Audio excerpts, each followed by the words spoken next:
뉴질랜드 뉴스입니다. 실직자들을 위한 구직 기간 동안에 정부 지원이 파트너의 소득으로 인해 거부되는 사례들이 늘고 있습니다. 구직 기간 동안의 지원이 파트너의 소득으로 인해 거부되는 사례가 금년 1월부터 3월 사이에는 80건도 되지 않았지만 4월 한 달 동안에 414건으로 나타났습니다. 정부 지원에 대한 액션 스테이션 캠페인 모임에서는 이와 같은 수치는 빙산의 일각이라고 말하며 많은 사람들이 워킹인컴의 웹사이트를 통해 온라인으로 신청하고 있지만 정부 보조를 받지 못하고 있는 사례들은 포함되어 있지 않다고 말했습니다. 코비드19로 인해 지난 2월부터 5월 사이에 43,500명이 넘는 수의 구직 보조로 뉴질랜드의 복지 시스템에 막대한 압력이 가해지고 있으며 현재 구직보조 지원금은 세금 공제 후 주당 최고 $250입니다. 6월 18일 보건부 브리핑에서는 뉴질랜드 정부에서 처음으로 마스크 의무적 착용에 대한 내용이 발표됐습니다. 애슐리 블림펄드 보건부 차관은 호주에서 탑승하는 모든 승객은 비행기에서 마스크를 의무적으로 착용해야 한다고 밝혔습니다. 그는 감염 예방팀의 조언을 받아들여 이 같은 결정을 내렸다고 말했습니다. 보건부는 성명서에서 국제선 승객에게는 의료용 마스크를 적용해야 하며 탑승 시 이 마스크를 예방 조치로 사용할 것을 강력히 권장해야 한다고 말했습니다. 에어 뉴질랜드는 라디오 뉴질랜드와의 인터뷰에서 마스크를 강제적으로 강요하지는 않고 뉴질랜드 호주를 오가는 항공편을 이용하는 승객에게 제공할 것이라고 밝혔습니다. 이 같은 조치는 이번 주 발표된 3명의 새로운 감염자들이 모두 호주를 경유한 여행객으로 확인된 후 나온 것입니다. 정부가 작년 크라이스처치 총격전 이후 약속했던 총기법 개정 두 번째 규제안을 통과시켰습니다. 이 개정안은 어제 오후 노동당, 뉴질랜드 제1당, 녹색당의 지지로 제3독회와 최종 독회를 통과했습니다. 이로써 총기 등록 및 면허 소지자가 적격한 사람인지 보여주는 경고 시스템이 마련됐습니다. 스튜어트 내쉬 경찰청장은 새로운 개정안은 총기 오용 소지를 막기 위해 마련됐으며 커뮤니티 안전을 위해 역사적으로 이정표를 세운 날이라고 말했습니다. 코비드-19로 인한 임차인에 대한 긴급 보호가 다음 주에 해제될 예정이지만 임대료 인상 동결은 몇 개월 더 지속됩니다.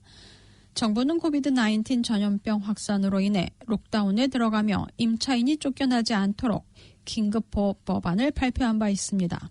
그러나 이러한 긴급보호 법안은 다음 주 금요일부터 정상적인 이전의 법으로 적용되면서 해제됩니다.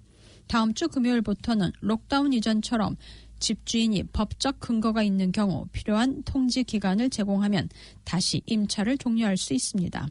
이러한 변화를 앞두고 사회개발부 장관과 주택부 장관은 임대료 지원 보조금을 발표했습니다. 마포이 장관은 임차 종료에 대한 보호 강화 기간이 종료되는 시점부터 임대료 지원 보조금은 임대료 문제를 겪는 집주인과 세입자 모두를 돕는 것을 목표로 한다고 말했습니다.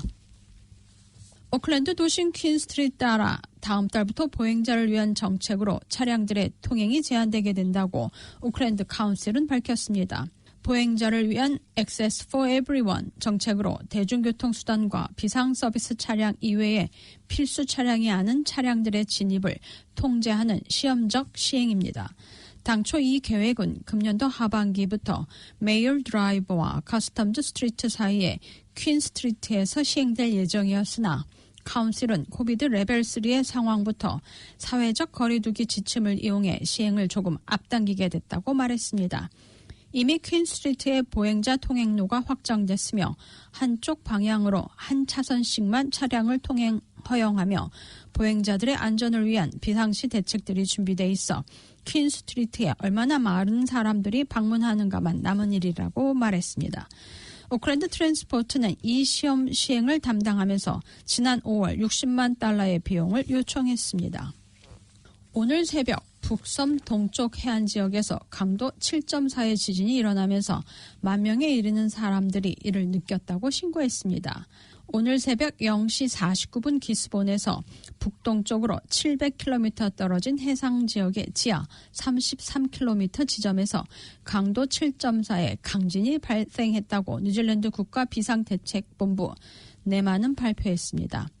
새벽 1시 37분 네마는 지진의 여파를 검토하면서 쓰나미의 위험성이 없다고 통보했지만 해안 지역에는 예상치 못했던 높은 파도나 비정상적인 급류가 발생할 수 있다고 주의를 당부했습니다. 많은 사람들이 잠을 깰 수 있을 정도의 지진이었다고 신고를 했으며 오늘 새벽 5시 30분 현재 9,000명 정도가 지진을 느꼈다고 신고했습니다.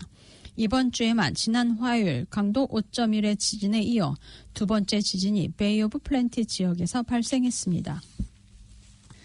라디오 뉴질랜드의 보도에 따르면 아던 총리는 코비드-19 입국자 관리 실수로 감염자가 격리 기간 중 격리시설을 나온 실수에 대해 더 잘하겠다는 약속은 했지만 사과하지는 않았습니다.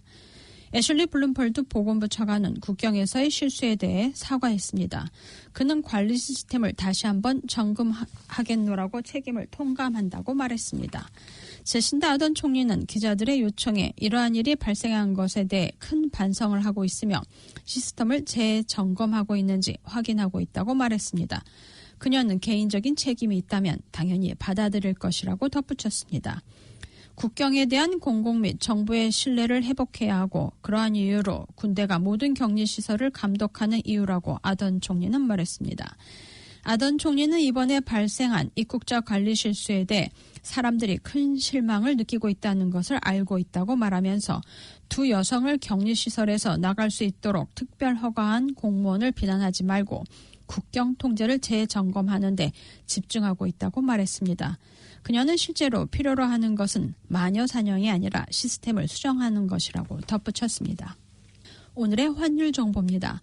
뉴질랜드 달러와 대비 원화의 기준 환율은 780원 13전, 한국에서 보낼 때 787원 93전, 한국에서 받을 때 772원 33전입니다.